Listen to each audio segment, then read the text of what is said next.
Hey everybody, it is June 2nd, 2026. It's Joe from the Strange Voyage Files. And today I'm doing Hysteria. Lots to be said about this album. It is an album that, depending on who you talk to, it is either one of their favorite albums of all time or it is just absolute garbage. Def Leppard in itself is a very interesting band in the fact that people walked away from Def Leppard at different times. I've talked about this in previous videos where I've talked about Def Leppard. You have the people who,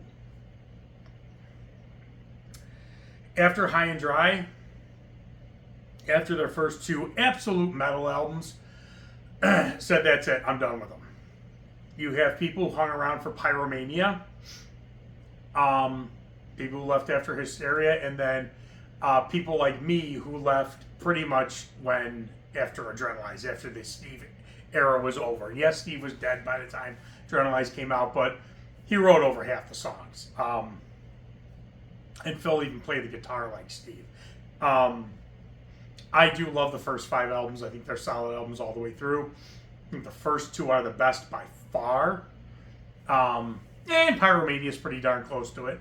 But this album is funny because there are people who had several copies of this album and wore through the tapes of this album. Alita Ford said that in an interview, that she wore through, I think, 2 or 3 copies of Hysteria. Now, this is the 87 version. I got this, I don't know if it was the day it came out, but if not, pretty darn close to the day it came out. I remember going to Rolling Stones Records, Norwich, Illinois, and getting this album. And very, very interesting, because while a lot of people who are more hardcore metal will say they never got this album, I don't buy that. Because even though this album stalled, it stalled at like 4 million copies, which is a lot of copies of albums. Something goofy like that, 3-4 million copies, still an insane amount of albums.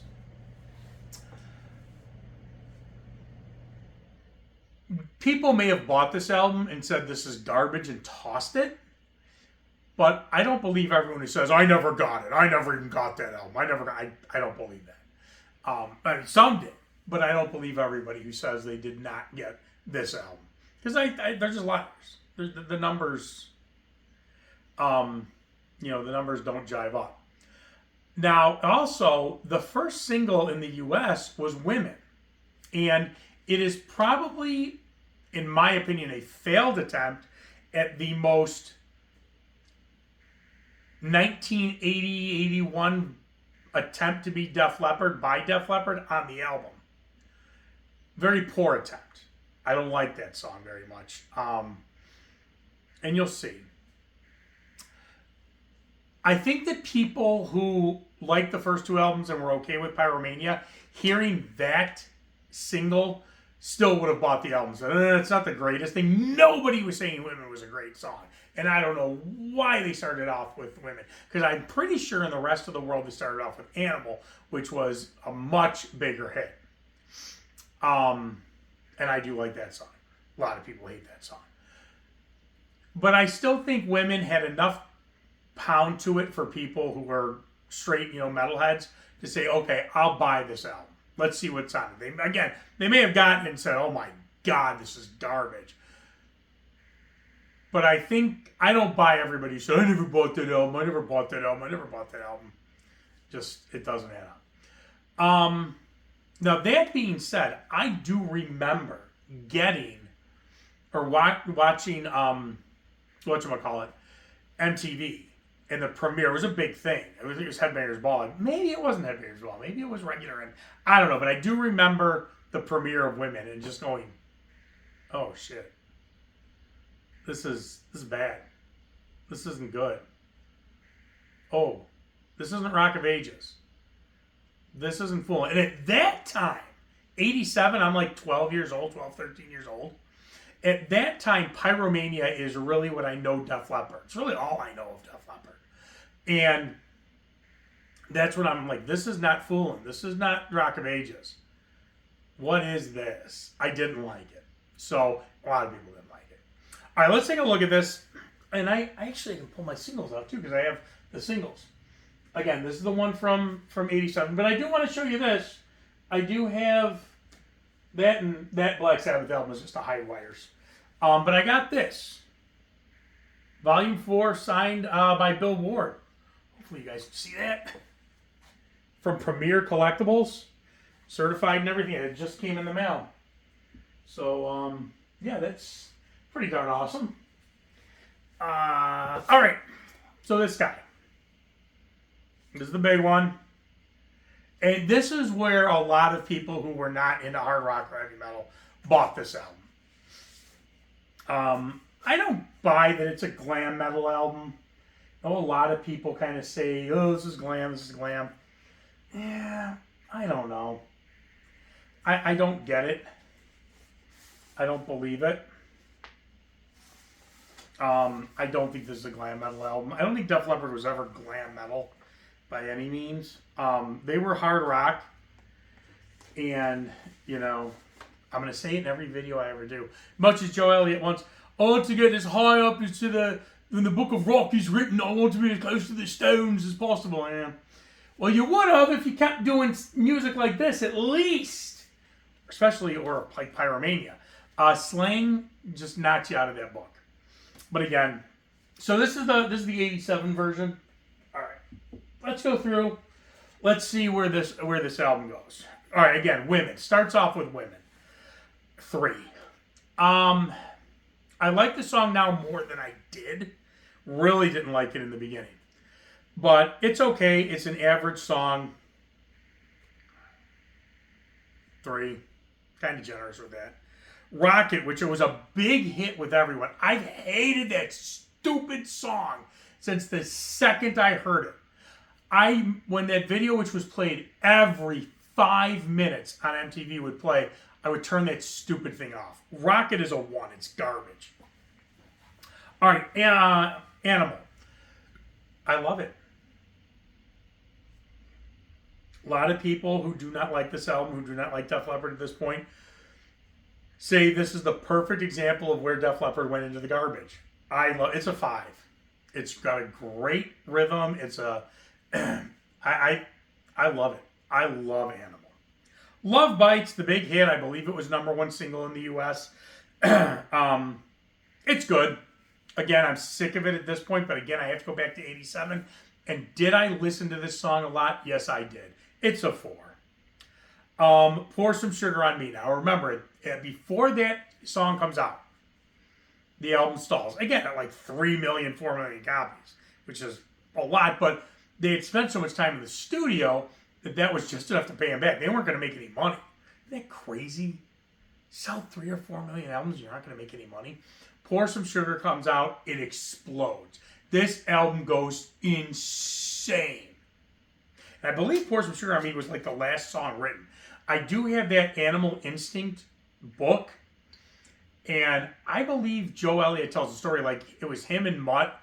They were the only ones left in the studio. Everyone else had left and they were finishing things up. Pour Some Sugar on Me, I believe, was the last song. 5. I'm going back to '87. I wouldn't give it a 5 today, but I have to take out the I am so sick of this song. It would really be a 1 now. It's simply because I'm sick of it. Armageddon It, I've always loved. Always, always loved. Again, a lot of people say it's cheesy, it's stupid. I love Armageddon It. That is a 5. The other song on the album, Gods of War, that is old Def Leppard-ish, and more people than not who like old Def Leppard like this song, I give it a 5. I love Gods of War. I remember being totally, when it got to, I think this starts off side 2. Yeah, it starts off side 2. I remember being totally blown away by Gods of War. Oh, God. Now you get to one of 2 songs that should never have even been, well, Rocket shouldn't have been on that album either. But at least it was, believe it or not, that dumb song was a hit single. There are other beats. Well, I'm going to get into that in a second. Don't Shoot Shotgun. It's a 2. Stupid filler song. Absolutely dumb. A complete waste. Next one is Run Riot, which I think is the best song off the album. I love that song and should have been a single. I think it would have been huge. That, to me, is Pyromania Def Leppard. And it should have been, instead of rock, it should have released Run Riot. I believe it was originally supposed to be a single. I don't know what happened. Run Riot is absolutely a 5. Hysteria, great song. Again, I'm sick of it, but I do remember I did like it a lot. It's a 5. The other one that's stupid off this album, Excitable, should not have been on the album. It's a 2. Again, I'm about to talk about it. I'm going to pull out the singles. And then another one that should have been a single, Love and Affection. It's a 5. I love that song. The song is absolutely awesome. All right, add them together and average. Remember, I don't do decimals. So it's a 3.9. It rounds up to a 4. That makes sense for this album. So this would be a 4. All right, I'm going to go over there. Let me get the singles. Let's talk about the singles and the B-sides for a second, because there are songs on those B-sides that should have been on this album and other ones should have been taken off. All right, so let's see. I know I'm off camera. I don't know how to edit, so it is what it is. Come on.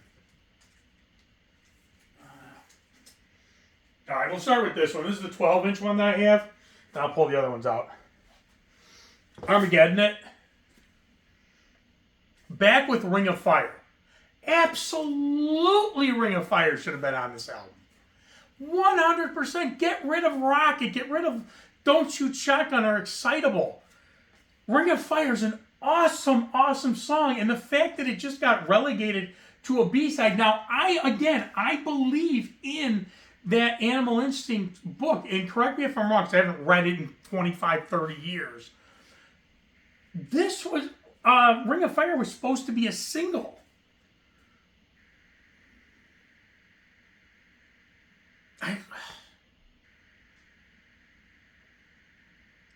All right, let me go get the other ones are on 45. Be back in a second. Just going over here. Come on. Sorry, guys. Should have gotten these out beforehand, but it is what it is, kids. How are you doing? How's everybody doing out in music land here? All right. Here we go. Okay, the 45s. Women.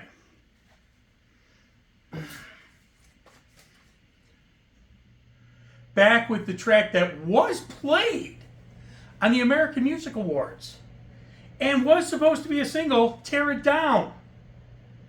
It does end up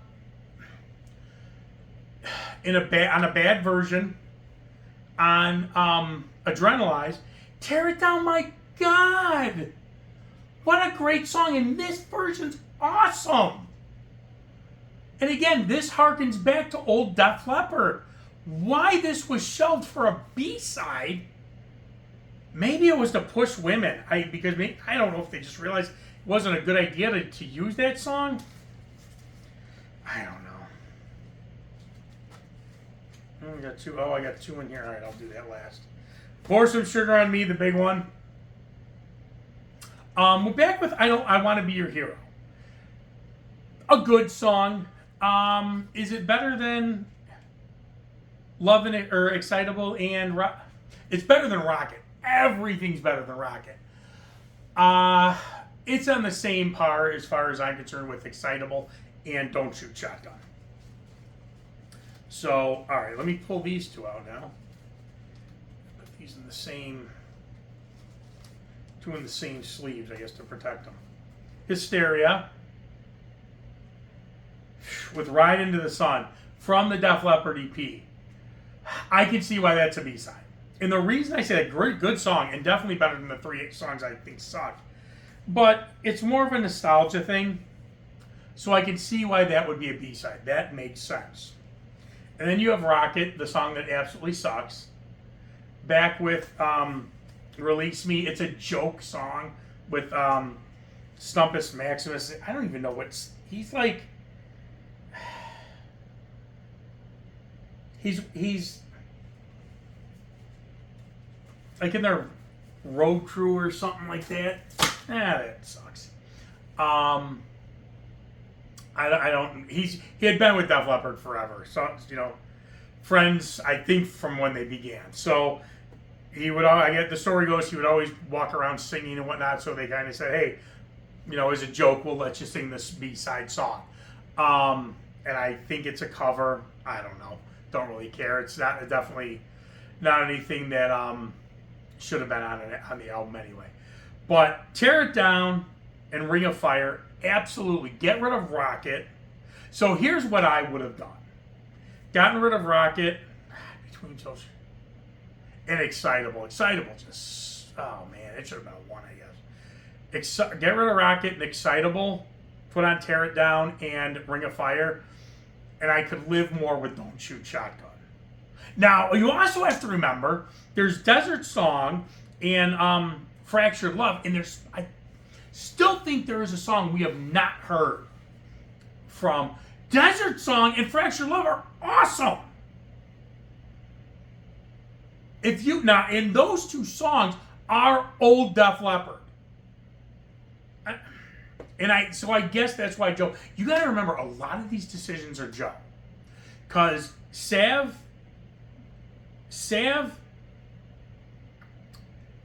and Phil are very non-confrontational. They're great guys. Great guys. Sav's my favorite guy in the band. Phil's pretty darn close to it.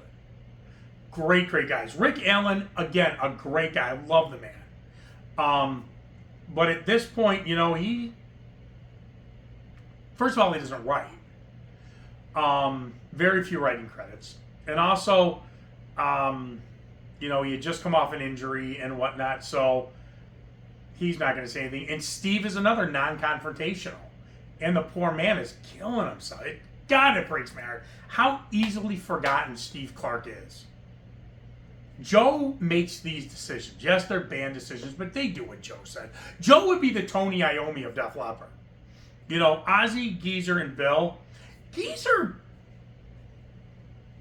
if anyone was going to go toe-to-toe with Tony, it would be Geezer, simply because of the writing, too. But they all agreed Tony was the leader of the band. If Tony said it, they did it. That's Joe. Joe is absolutely the alpha male of Def Leppard. Good or bad. Since Adrenalize, bad. Because they haven't put out a good album since. But God, these songs. But Joe doesn't like anything that relates to the first two albums. They did that residency in Vegas a few years ago where they did do some of the old stuff. And it's only and they did it under this Dead Flatbird thing. Only because the fans demanded it. And Joe, little workaround, because he hates those first two albums so much. Especially the first album. We'll do them under Dead Flatbird. Dude, look at which albums have sold millions of copies, and then look at Sling, and then look at X, and then look at songs from the Sparkle Lounge. Yeah. Can you write a Def Leppard album? And that's another thing. They're so proud that they don't write together. I am not a musician, okay? But I don't think, if I'm trying to plan something and really work on something important, I think it's better to sit together and do it. The fact that they're so proud that they do everything by themselves and then email it to each other, and I guess that's the way of the world now. But what fun is that? You don't even have to be drinking or doing drugs or womanizing. I understand these guys are all, in their 60s. Those days are all over with. But you don't have to sit down and have fun. I don't think in fact, I know from videos, they haven't all given up drinking. I believe Rick Allen has. Because Rick Allen really, he had problems after the crash. He had spousal problems, abuse problems, whatnot, and he's really put himself together. I put Rick Allen in the highest regard because he has really, I know you really laugh when I say this, it's really turned into like a Obi-Wan Kenobi Jedi Master, very calm person. very, you know, my temper doesn't get the best of me anymore. I rationalize things. So Rick Allen, I think I have nothing but the utmost respect for that man. I just wish that, and Phil has said in interviews, he'd be more than happy. He would love to do the old style of Def Leppard. He'd love it. He would absolutely love it. I've said before, I'm not the biggest Vivian fan, but Vivian, I think, would be along with that, too. I mean, look, Holy Diver, last in line.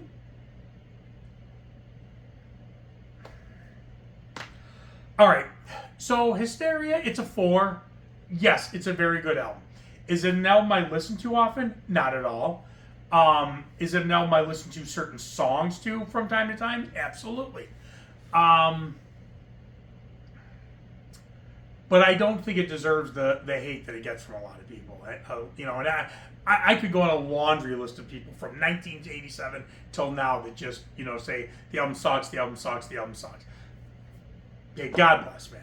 God bless. Who am I to say? I'm the first one to say Pantera sucks. Everything from Pantera sucks. I do want to listen to that glam metal album, the first album, and see if I like that, just out of morbid curiosity.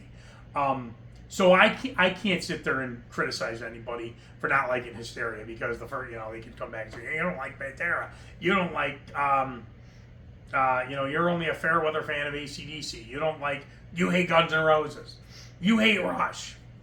Yeah, I do. So, although I did the video of the first Rush album, and it wasn't bad. Not anything I've listened to since, and probably won't again, but it wasn't bad. All right, well, let me know what you think in the comments. What do you think of Hysteria? Is this album garbage? Is it great? Is it phenomenal? Is this where you lost Def Leppard, or Def Leppard lost you? Let me know. And get my little remote here. Again, I'm flipping around the house and where I'm doing these videos from. And thanks for watching. Like, subscribe, all that fun stuff. Now, Madison wants an Instagram, so I'm holding this over her head. Because she doesn't have, they don't have social media, but she's getting older. And I said, all right, well, you got to get my Instagram going. Then I said my Instagram and my X, and she goes, Dad, nobody uses X. Don't even bother doing X. Do, what's the one? Oh, God. What's the stupid one that they all use? That I will not let her get, you know what I'm talking about, the one all the kids use, where they take the picture and then it disappears, whatever, yeah, and it never actually disappears. Somebody takes a picture of that with a phone or whatever it may be. So kids, be careful of what you're taking pictures of. But I'm not letting them have that. TikTok, that's it. She's not getting a TikTok. But I'm holding it over her head. She has to create the Instagram for this channel before I let her get Instagram. So, and show me how to do however this works. So like, subscribe. Hopefully that Instagram will be going soon, and I will see ya. My little remote. Technology, love it.